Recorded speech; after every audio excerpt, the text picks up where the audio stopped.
Hello and welcome. These are horse racing selections for Thursday, the 22nd of June, which is Royal Ascot Day 3. I am Flat Cap Callum and I'm hoping you're all very, very well. Alright, Day 2's done.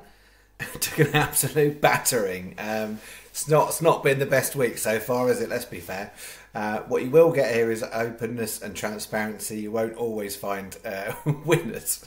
Long term, we're profitable, but the last 2 days you would not get so much of a whiff of that. So yeah, it's not been a great start. I think, to be honest, it's the toughest Royal Ascot I've known. I'm not trying to make excuses. It feels like the field sizes are kind of big across the board. There's not many, like there's normally a few more shorties or bad each way type races, and we've not got so much of that. And I don't know if I can't remember if they've changed exact races. It's not like Cheltenham where every year basically it's the same. There's the odd change, but it just feels like there is a lot more 3-year-old only races this year. So if you looking into Thursday, we've got I think 1 2-year-old race, 4 3-year-old only races, and then you've got the most open Gold Cup I can remember, and then one sort of more experienced horse race, which is a 29 runner handicap to finish you off. And then you look at Friday and you go, it's not much better, to be honest. So my bread and butter is looking at these handicaps where you've got experienced horses and trying to pick through form, but I'm having to use a lot of different lenses here to try and work through what we've got. So I'm making a slight adjustment for Thursday in that I'm not doing the full £40 that I said I was going to do each day. I've just notched it down to 35. I just think it's particularly high risk, and I'll talk you through why. But from a percentages place terms, it's the highest risk day we've had so far this week. So what I've got is £35 for Ascot, so it might end up being the total for Ascot's 195, not 200. 35 for Ascot, and then I have got a bonus bet just across 2 races with 3 horses in, so a £5 bonus bet as well. So the total stake on the channel is 40, 35 Ascot, £5 bonus bet. What you do with what I put out here is entirely up to you. Whether or not you want to do all of it, none of it, some of it, it's up to you. Whether you want to mix and match. I've kept the two races off Ascot. I've not mixed them up, blended them. If you want to do that, then you filly boots. All right, so I will run through first off how we got on Wednesday, and then we'll skip through Ascot bets for Thursday. So Wednesday, it started off quite nice. The first 2 races, we were very nearly there having a winner, and got done basically just about on the line in both cases. The second one wasn't quite as close, but still. And two places and second in both first 2 races. I'm thinking this is quite good. It's a good setup for the day in terms of how even some of the multiples might have been looking. Like the 6-fold Acca, we were 2 in. Then race 3, Jumbly, which I thought surely first 3, got down into 4th, and then that we were pretty much toast. So picked up 2 places in the last 5 races, which is so off where we need to be. So won't take long to go through this. We had a place and a place, 5 to 1, 7 to 1 with the SPs. Then we had third and second, 22s and 13 to 2s. Don't tell Claire. I thought we were going to get there. That would have been really nice to have got a nice big winner on the board, but no. We only had 1 there. That wasn't any good. We only had 1 there, and that was no good. I mean, that race, that was supposed to be a really, really tight race, and the winner absolutely obliterated them. Which, really, really impressive. There's been quite a few really decent horses get turned over comfortably this week. It's been really, really interesting. And then, the big race in terms of from a single stake point of view, only get Uzo placed 6th. As far as I can see online, I think everybody paid it out. I'm not quite sure that will be the same case in some shops, but all the major bookmakers paid it out online. But the challenge is sometimes the online place terms, even with the same bookmaker, might not be the same as you're getting in shop, which is just, I think, it's outrageous. I think, if anything, shop should have better terms, because you're actually making an effort to go to a shop rather than doing it online. But actually, you're always far better off betting online, because you know where you're at with best price guaranteed. You generally get better place terms even in the same bookmaker. But yeah, the challenge is then once you get all your online account restricted, then you go into shop, and therefore they don't want your money, and therefore the people that are losing are the ones that get penalised. And I've talked about this before.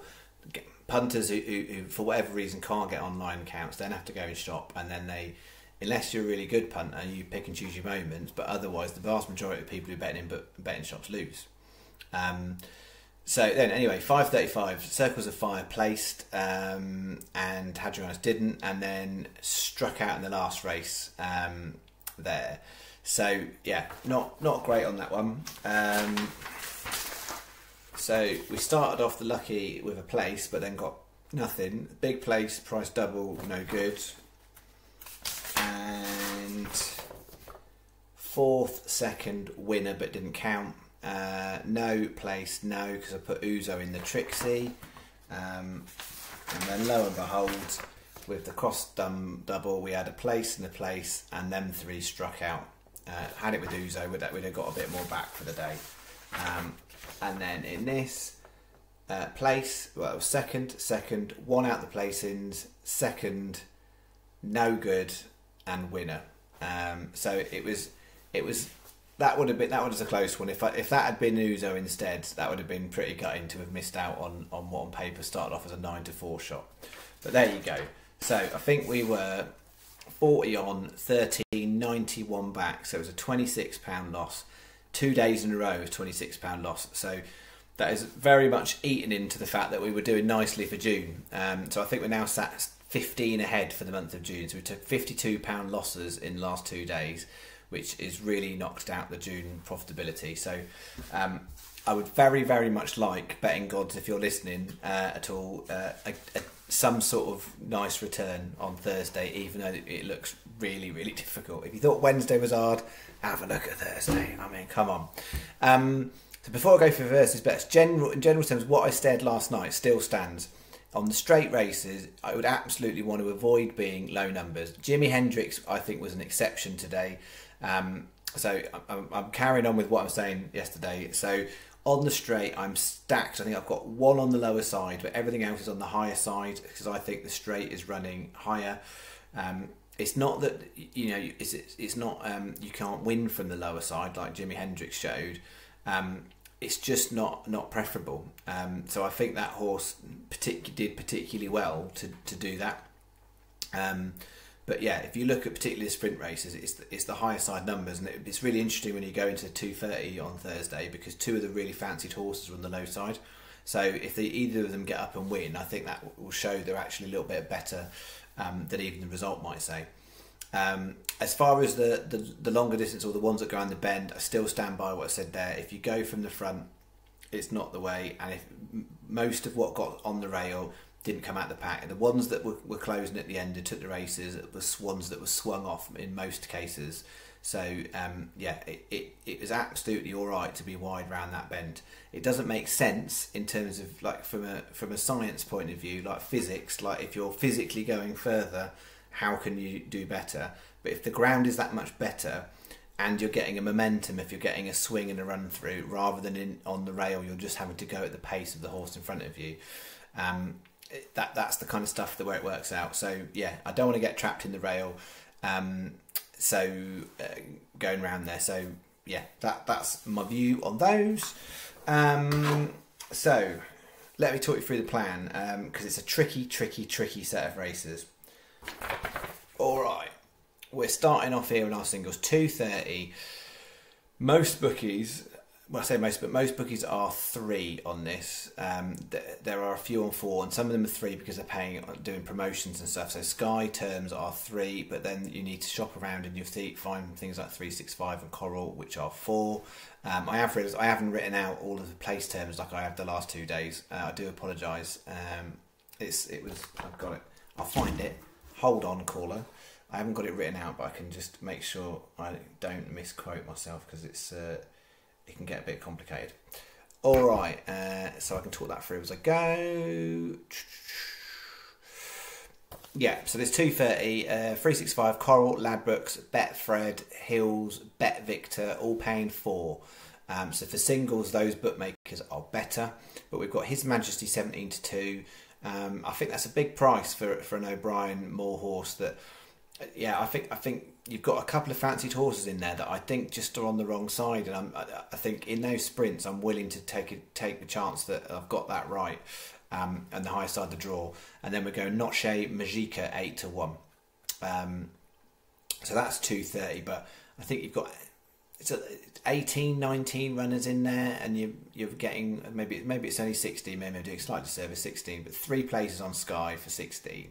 It's not brilliant at all. 4 is slightly better. Then we've got the 305, and this one is a lot of bookies paying 6, including Sky, Paddy, and 365. Actually, no, not a lot. Sky, Paddy, 365. 305 got 3.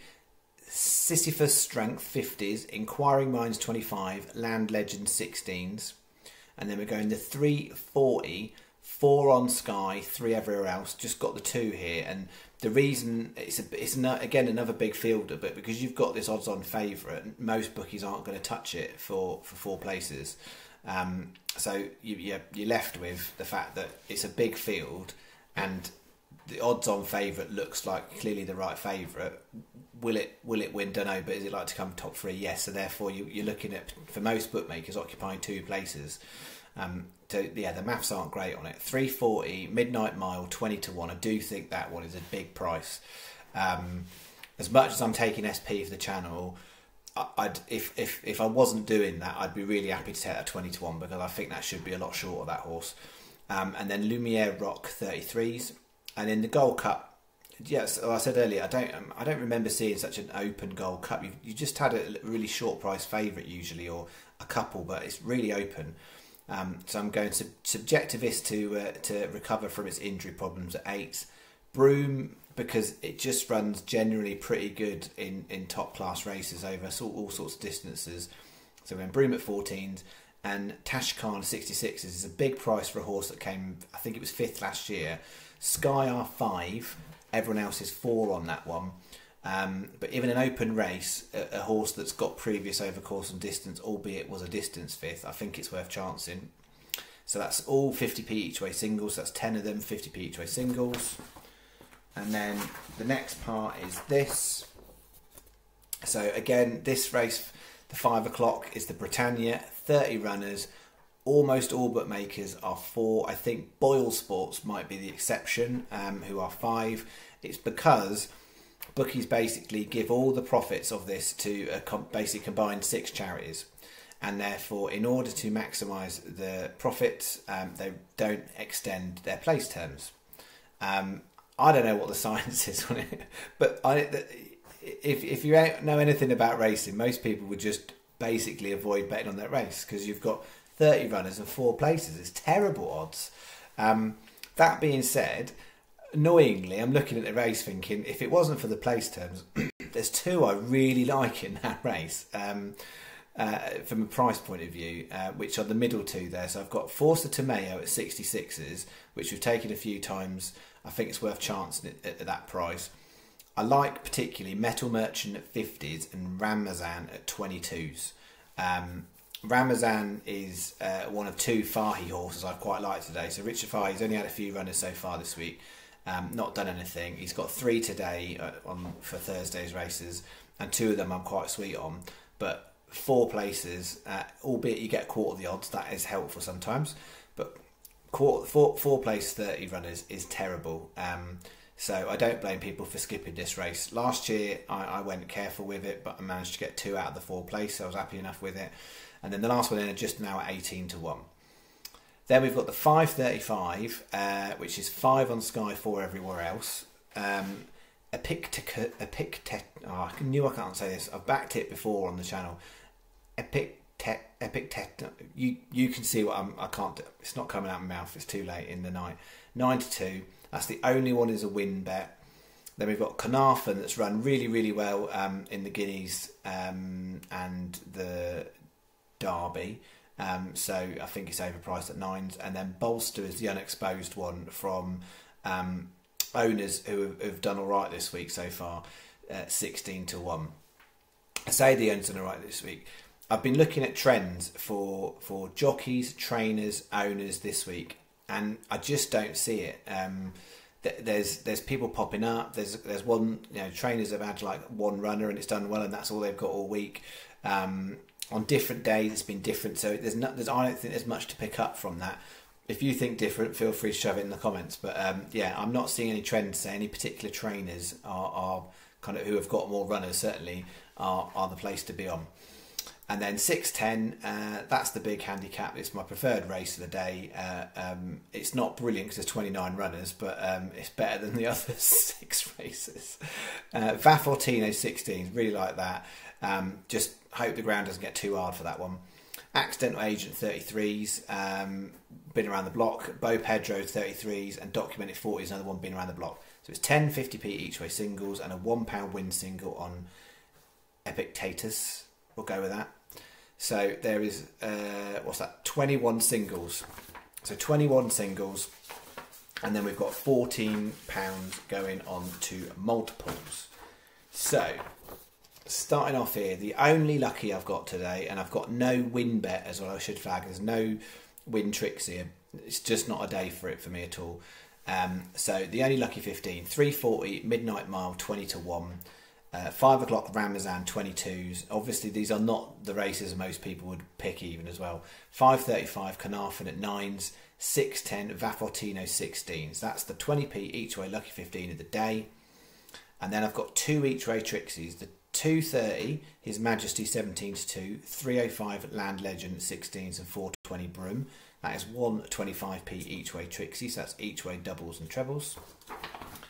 And then I've got another each way trixie. 4:20 Tashcan at 66s, 5 o'clock Metal Merchant at 50s, and 5:35 Bolster at 16s. And then finishing off before we get to the 6-fold ACCA, the combo double for the day is the 505. It's not 50, it's 305. 305.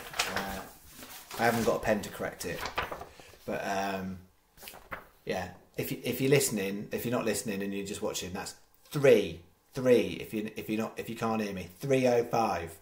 305 Sisyphus Strength at 50s and Inquiring Minds at 25s, going on to the 6:10 Accidental Agent, Bo Pedro and Documenting. Clearly one in each leg there. We'll have a nice profit off that. Any more and we'll be delighted. That's that. And then on this super high risk day, the 6-fold ACCA is this. 2:30 His Majesty. 5:05, I've put in Burglar there at a shorter price. 3:40, sorry, that's 3:05 Burglar. I can get my 5s and my 3s wrong. 3:40 Al Asifa, the 4-7 favourite. We're putting that one in there. 4:20 Broom 14s. 5 o'clock Ramazan 22s and 5:35. You can read it. 9 to 2. That's not the name of the horse. £1 bet 50p each way 6-fold. So that is 21 on the singles, 14 on the accumulators. That's 35 down for Ascot. And the bonus bet for the day is this. So we've got 550 Lingfield, Fristrel, 40 to 1. It was 50s and it's now 33s in places. So you might want to get on that one quick after upload. I just think there's a lot of value in that horse. It just stuck out to me a lot. So yes, the kind of horse that, if you've got something like William Hill this week and you've got that epic boost, I wouldn't be using the epic boost on Ascot. So epic boost when you double the price. If it will let you do it on that, that's the kind of thing. Try and shove it off that and get 80 to 1, not 40 to 1. That'd be delightful. It's 4 plays on quite a few bookies, not on all, so you want to make sure you look around on that one. Certainly Paddy never like going big at Lingfield at the moment, so yeah, avoid them. But 40 to 1, you can on 365. I think it's down to 33s at the time of upload, but you can get 24 to 1, 5 places, 6 places, 24 to 1, 6 places. It is. That's a decent side bet. 24 to 1 for 6 places on that horse. What do I like about it? It's marks on the decline, but actually I think if you look at bare results of where it's finished, it doesn't quite do it justice. So there was similar quality amateur ladies jockey race. similar quality race at Chelmsford with amateur jockey ladies. And it got marked up as 7th there, but it was a really, really close finish, and it's against a couple of other horses that were just about in the mix of it, and it's £1 better off. The jockey that's riding it, Tilly Evans, she's only ridden that horse twice, and that's the only time she's ridden under rules. So she's learning her craft and on this horse. And yeah, I just think last time it ran in that Chelmsford race, it was 8-1. And the 7th place didn't quite do it justice. It didn't get the best of runs, and it wasn't pushed out all the way to the line. So yeah, I think that's a nice price for Estrell. Then 7:20 Leopardstown's a decent field handicap, that one. And we're going with a couple we've been on before, Reverberation at 12s and Risk Start for the Doyle connections that those have been following the last couple of weeks. I've been following a lot of their horses, particularly at Gorham Park, but Risk Starts at Leopardstown at 20s. I think that was a good one. So 3 times 50p each way single. So all 3 have got 50p each way single, and 2 times 50p each way doubles makes it a £5 bet. 365 edge it for place terms because it's 4 and 6, same as Sky, but you'll get bog if you do it in the morning. If you're doing it the night before, get on with Sky because the prices are better. So the prices, those two are slightly standout prices. So Sky have got 6 places on that race, and they've got the best price on those 2 horses. So it is absolutely Sky preferable the night before. By the time you get to 8 o'clock in the morning, you'll have to have a look at where the market's at with those. Okay, that is me. That's what's this? Thursday night. I don't know where I'm at. Thursday night. So I am back now. Friday, not doing any videos Friday, so it'll be Saturday morning. Freebets.com will have a £10 taking plan for the day. I need to go to bed, and then I'll be back with my normal video a bit later on Saturday morning, and then that'll be me. So no video Friday, 2 videos Saturday morning, and then that will be me until Tuesday night. Because a reminder, there was no video. I'm not doing any selections for Sunday, Monday, or Tuesday next week. I'm having 3 days off the videos. Well, 2.5. No Sunday, Monday. 3 day selections, 2.5 days. All right. That is me. Let's hope the betting gods are favourable to us. Particularly, I want to say this particularly because Anthony messaged and he said he's driving a bus or a coach, I think he said, to Ascot the next couple of days. So if he's chatting with a whole coach load of people and he's saying he follows some random guy on the internet, want to try and have at least a few decent results there that he can share around the coach. That would be nice. As far as everyone else on the metaphorical flat cap coach, I'm wishing you all luck as well. All right. Thank you very much. I'll see you Saturday morning. Bye-bye.